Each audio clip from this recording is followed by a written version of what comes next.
네, 권영철 선임 기자의 Y뉴스부터 오늘 2부 출발을 하겠습니다. 어서 오세요, 권 기자. 안녕하십니까. 지금 삼성동 자택 앞은 지지자 한 200여 명이 모여서 무릎을 꿇고 있는 사람도 있고, 누워 있는 사람도 있습니다. 박근혜 전 대통령 못 나간다. 예. 법원 못 간다. 이러다 보면 이제 10시쯤이면 나가야 되잖아요.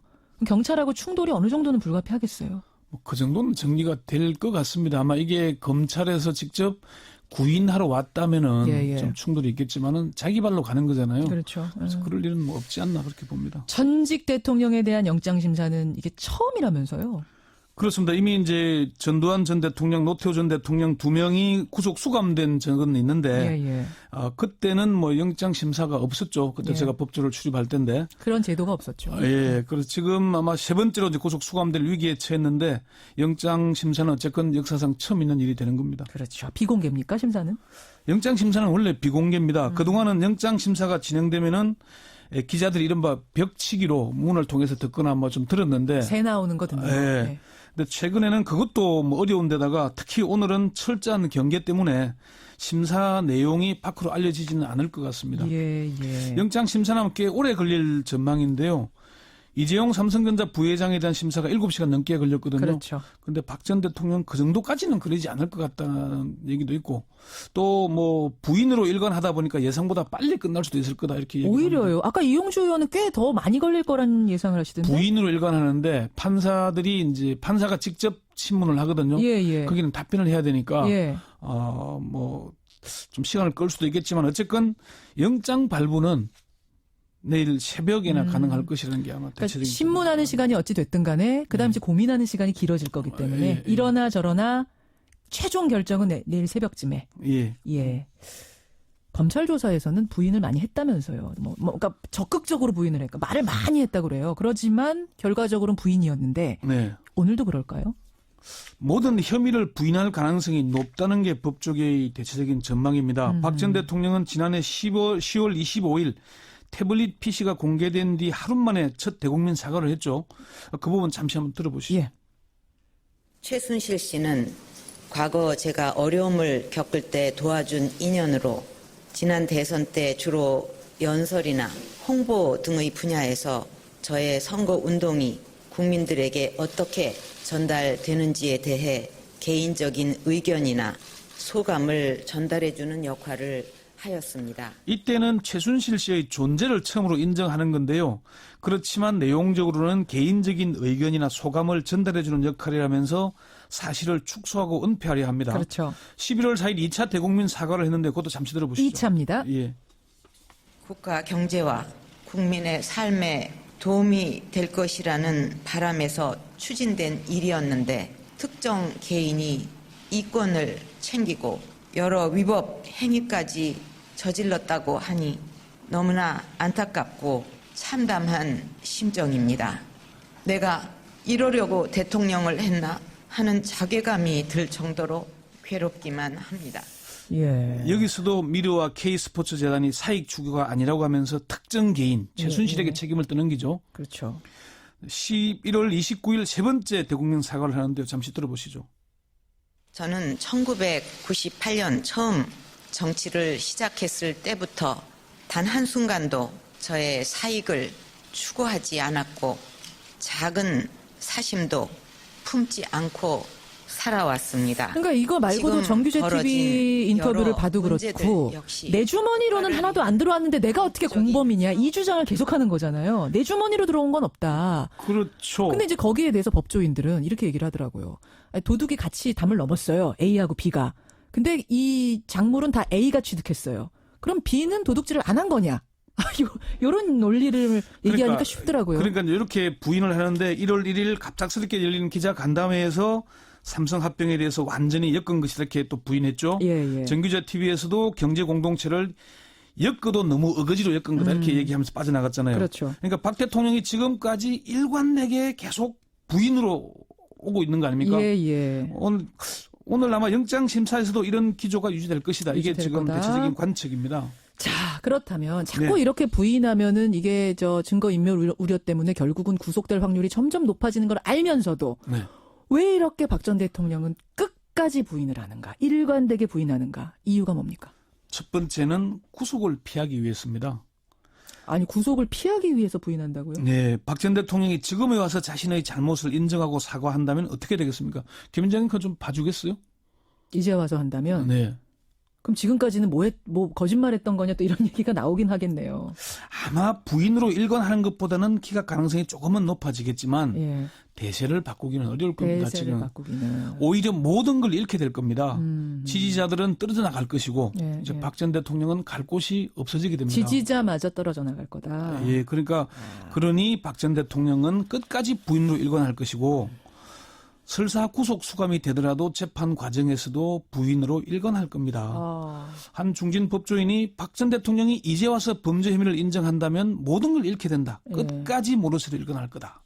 이렇게 전망을 하더라고요. 두 번째. 끝까지 부인하는 이유 두 번째. 두 번째도 구속을 피하기 위해서입니다. 두 번째도 구속을 네. 피하기 위해서다? 박 전 대통령은 처음에는 사법 절차를 거부하면서 버티는 전략을 폈습니다. 예, 예. 그게 헌법재판소에서 8대0 전원일치로 파면 결정이 나자 예. 버티는 걸로는 구속을 피하기 어렵다는 걸 먼저 깨달은 것 같습니다. 그러니까 헌재에서도 뭐 출석해서 뭔가를 할 수 있었는데 다 피했잖아요. 검찰 조사 사상권 안 나갔죠. 특검도 안 나갔죠. 예, 안 나갔죠. 예. 그래서 이제는 검찰의 소환과 법원의 영장 심사 등 사법 절차에는 응하되 예. 범죄 혐의는 일관되게 부인하는 작전으로 바꾼 것으로 보입니다. 아, 절차는 착착 오라는 대로 다 가고 조사받으라는 대로 다 네. 갔지만 일관되게 난 아니요. 이렇게. 바른정당 이혜훈 의원은 물증이 있고 진술이 있는데도 부인하고 수사에 불응하고 영장심사에도 출석하지 않으면은 구속 사유로 작용하니까 예, 예. 영장심사에 출석하는 것으로 보인다. 구속만은 피하려고 할 수 있는 일은 다 하는 것 같다. 이렇게 평가를 했습니다. 이혜훈 의원 말이에요. 예. 뭐 원조 친박 아니겠습니까? 그러네요. 검사 출신인 더불어민주당 백희련 의원도 예, 예. 박 전 대통령의 관심은 어떻게든 구속만은 피하자는 것으로 보인다. 그러면서 끝까지 사실을 부인할 것으로 본다. 이렇게 얘기를 했습니다. 첫 번째도 구속을 피하기 위해서, 두 번째도 구속을 피하기 위해서, 그럼 세 번째로 부인하는 이유는 뭡니까? 역시 구속을 피하기 위한 겁니다. 역시 구속을 피하기 네. 위해서라고요? 박 전 대통령은 지금까지 일관되게 자신의 책임을 부인하고 있습니다. 예, 예. 물증이나 진술이 나올 경우 자신은 몰랐다고 아래 사람들에게 책임을 미루는 겁니다. 국회 소추위 국회 대리인단 단장이었던 황정근 변호사는 박 전 대통령은 책임 전가행위다. 뭐가 드러나면 자신이 안 했다. 예. 책임지는 게 아무것도 없고 밑에 사람이 알아서 했다고 한다. 옛날부터 그랬다. 이렇게 얘기를 했습니다. 옛날부터 그랬다? 예. 박 전 대통령이 이렇게 부인으로 일관하는 건 책임을 지지 않고 구속도 피하겠다는 의도라는 분석입니다. 더불어민주당 조홍천 의원은 예. 박 전 대통령이 탄핵 소추 이유치원 행동은 일관되게 구속만은 피하자는 것이었다. 이분도 역시 법조인 출신이죠. 네. 그리고 뭐 공직기강 비서관까지 했죠. 청와대에서. 그렇죠. 예. 1차 검찰 수사를 기피한 것도 헌재에 나와서 탄핵 심판에 출석하지 않은 것도 다들 그거였다는 겁니다. 그러면 박 전 대통령의 모르쇠가 네. 의도적이란 얘기예요? 박 전 대통령이 정말 아무것도 모르는 사람일까요? 그건 아니겠죠. 법률도 모르고 잘못된 것이라는 인식도 없는 걸까요? 그 일부 정신과 의사들이나 정치권에서는 예. 박 전 대통령의 성장 과정에서 제대로 된 법의식, 뭐 리걸 마인드 이렇게 얘기하죠. 없기 때문이라는 해석을 하기도 하는데 이혜훈 의원은 박 전 대통령은 바보가 아니다. 잠깐 요 부분의 분석이 흥미롭네요. 그러니까 사실 지난번에 그 특검의 조사관 이정원 변호사가 저랑 인터뷰했잖아요. 네. 특검 팀 중에서 처음으로 인터뷰를 한 건데 그분 얘기는 박근혜 전 대통령의 가장 큰 문제가 뭡니까? 가장 큰 혐의가 뭡니까? 라고 제가 질문했더니 자신의 죄가 뭔지를 모르는 게 제일 큰 문제인 것 같다. 그러니까 이게 죄인지 아닌지를 모르는 게 문제인 것 같다라고 정확히 지적을 했거든요. 그거는 법의식, 법에 대한 인식, 의식, 상식이 부족해서 그런 게 아니냐라고 이제 생각을 했는데 이혜훈 의원은 다른 얘기를 한다는 거예요. 그렇죠. 2007년 이명박 전 대통령하고 검정 경쟁이 세게 붙었잖아요. 예. 그때 이명박 전 대통령의 금품 수수와 관련 없는 일에 대해서도 그건 MB가 책임을 져야 된다고 목소리를 높였다는 겁니다. 법적인 책임을 져야 된다고. 이혜훈 의원은 그러면서 다들 왜 박 전 대통령에 대해서만 그렇게 관대한지 도저히 이해가 안 간다. 너무 국민들이 박 전 대통령에 대해서는 너무나 관대하다. 그렇게 얘기를 합니다. 그래요. 중견 법조인들은 박 전 대통령의 모르쇠가 처음에는 의도된 것이었다면 지금에 와서는 일종의 자기 최면에 걸린 것으로 봅니다. 자기 최면에? 나 진짜로 주머니에 하나도 안 들어왔는데 왜 내가 뭘 잘못했다는 거야? 이렇게? 계속 그렇게 하다 보면은 사실이 돼버리는 거예요. 예, 그러니까 아까 이용재 의원 인터뷰했잖아요. 예. 계속 부인하다 보면은 스스로 그걸 사실로 믿게 된다는 겁니다. 너무나 뻔한 일인데도 법조인들 대부분 그렇게 얘기해요. 너무나 뻔한 일인데도 본인이 계속 부인하다 보면은 자신은 그걸 사실로 믿게 되는. 믿고 싶은 거겠죠. 자기 최면에 걸리게 되는 것이죠. 예. 그래요. 근데 진짜로 자기가 한 일을 모를 수도 있습니까? 그래서 일종의 사교 집단 같다는 얘기까지 하는데 이남희 박사는 망상을 공유할 경우에 그걸 진실로 믿는다. 일종의 사교 집단 비슷하지 않을까라고 분석을 했고요. 전효옥 전 의원도 박 전 대통령이 일종의 박정희 종교의 교주일지도 모르겠다 이런 얘기를 했습니다. 누가 그랬어요? 전효옥 전 의원이. 전효옥 전 의원 측근이었던. 예. 그리고 김종필 전 총리가 이런 얘기를 했잖아요. 언론 인터뷰에서. 뭐라고요? 박근혜 전 대통령은 한마디로 천상천하 유아 독존이다. 자, 여러분. 박근혜 전 대통령 왜 끝까지 혐의를 부인하는가. 지금 이 상황이 되도록. 오늘 그 이유 첫째, 둘째, 셋째 분석하셨는데 다 이유는 구속을 피하기. 구속만은 되기 싫어서. 예. 오늘 박근혜 전 대통령 영장이 발부될 가능성이 거의 99%라고 보는데 그 1%도 자신의 잘못을 인정하고 사과할 경우에 저는 그 1%가 생긴다고 봅니다. 그래요. 권현철 선임 기자 수고하셨습니다. 네. 와이뉴스였습니다. 그렇죠. 근데 이제 거기에 대해서 법조인들은 이렇게 얘기를 하더라고요. 도둑이 같이 담을 넘었어요. A하고 B가. 근데 이 작물은 다 A가 취득했어요. 그럼 B는 도둑질을 안 한 거냐? 요런 논리를 얘기하니까 쉽더라고요. 그러니까 이렇게 부인을 하는데 1월 1일 갑작스럽게 열리는 기자간담회에서 삼성 합병에 대해서 완전히 엮은 것이 이렇게 또 부인했죠. 정규자 TV에서도 경제 공동체를 엮어도 너무 어거지로 엮은 거다 이렇게 얘기하면서 빠져나갔잖아요. 그렇죠. 그러니까 박 대통령이 지금까지 일관되게 계속 부인으로 오고 있는 거 아닙니까? 오늘 아마 영장 심사에서도 이런 기조가 유지될 것이다. 이게 지금 대체적인 관측입니다. 자, 그렇다면 자꾸 이렇게 부인하면은 이게 증거인멸 우려 때문에 결국은 구속될 확률이 점점 높아지는 걸 알면서도 왜 이렇게 박 전 대통령은 끝까지 부인을 하는가? 일관되게 부인하는가? 이유가 뭡니까? 첫 번째는 구속을 피하기 위해서입니다. 아니, 구속을 피하기 위해서 부인한다고요? 네. 박 전 대통령이 지금에 와서면은 기자들이 이른바 벽치기로 문을 통해서 듣거나 뭐 좀 들었는데. 새 나오는 거 듣는 거. 네. 근데 최근에는 그것도 뭐 어려운 데다가 특히 오늘은 철저한 경계 때문에 심사 내용이 밖으로 알려지지는 않을 것 같습니다. 영장 심사는 꽤 오래 걸릴 전망인데요. 이재용 삼성전자 부회장에 대한 심사가 7시간 넘게 걸렸거든요. 그렇죠. 근데 박 전 대통령 그 정도까지는 그러지 않을 것 같다는 얘기도 있고 또 뭐 부인으로 일관하다 보니까 예상보다 빨리 끝날 수도 있을 거다 이렇게 얘기합니다. 오히려요. 아까 이용주 의원은 꽤 더 많이 걸릴 거라는 예상을 하시던데. 부인으로 일관하는데 판사들이 이제 판사가 직접 신문을 하거든요. 거기는 답변을 해야 되니까 뭐 좀 시간을 끌 수도 있겠지만 어쨌건 영장 발부는 내일 새벽에나 가능할 것이라는 게 아마 대체적인. 그러니까 신문하는 시간이 어찌 됐든 간에 그다음 이제 고민하는 시간이 길어질 거기 때문에 이러나 저러나 최종 결정은 내일 새벽쯤에. 검찰 조사에서는 부인을 많이 했다면서요. 그러니까 적극적으로 부인을 했고 말을 많이 했다고 그래요. 그렇지만 결과적으로는 부인이었는데 오늘도 그럴까요?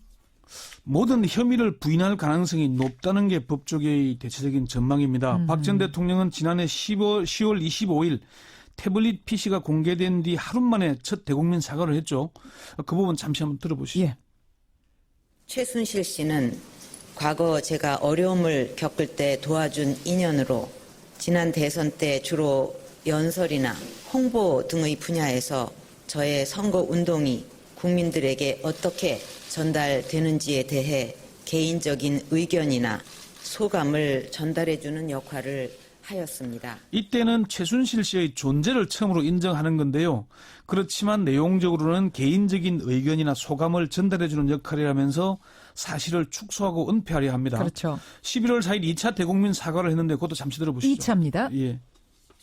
국가 경제와 국민의 삶에 도움이 될 것이라는 바람에서 추진된 일이었는데 특정 개인이 이권을 챙기고 여러 위법 행위까지 저질렀다고 하니 너무나 안타깝고 참담한 심정입니다. 내가 이러려고 대통령을 했나 하는 자괴감이 들 정도로 괴롭기만 합니다. 예. 여기서도 미르와 K스포츠 재단이 사익 추구가 아니라고 하면서 특정 개인 최순실에게 책임을 떠넘기죠. 그렇죠. 11월 29일 세 번째 대국민 사과를 하는데요. 잠시 들어보시죠. 저는 1998년 처음 정치를 시작했을 때부터 단 한순간도 저의 사익을 추구하지 않았고 작은 사심도 품지 않고 살아왔습니다. 그러니까 이거 말고도 지금 정규제 벌어진 TV 인터뷰를 여러 봐도 문제들 그렇고 역시 내 주머니로는 하나도 안 들어왔는데 내가 어떻게 공범이냐 이 주장을 계속하는 거잖아요. 내 주머니로 들어온 건 없. 네, 권영철 선임 기자의 Y뉴스부터 오늘 2부 출발을 하겠습니다. 어서 오세요, 권 기자. 안녕하십니까. 지금 삼성동 자택 앞은 지지자 한 200여 명이 모여서 무릎을 꿇고 있는 사람도 있고 누워 있는 사람도 있습니다. 박근혜 전 대통령 못 나간다. 예. 법원 못 간다. 이러다 보면 이제 10시쯤이면 나가야 되잖아요. 그럼 경찰하고 충돌이 어느 정도는 불가피하겠어요? 그 정도는 정리가 될 것 같습니다. 아마 이게 검찰에서 직접 구인하러 왔다면은 좀 충돌이 있겠지만은 자기 발로 가는 거잖아요. 그렇죠. 그래서 그럴 일은 뭐 없지 않나 그렇게 봅니다. 전직 대통령에 대한 영장 심사는 이게 처음이라면서요? 그렇습니다. 이미 이제 전두환 전 대통령, 노태우 전 대통령 두 명이 구속 수감된 적은 있는데 그때는 뭐 영장 심사가 없었죠. 그때 제가 법조를 출입할 때인데 그런 제도가 없었죠. 예, 그래서 지금 아마 세 번째로 이제 구속 수감될 위기에 처했는데 영장 심사는 어쨌건 역사상 처음 있는 일이 되는 겁니다. 그렇죠. 비공개입니까 심사는? 영장 심사는 원래 비공개입니다. 그동안은 영장 심사가 진행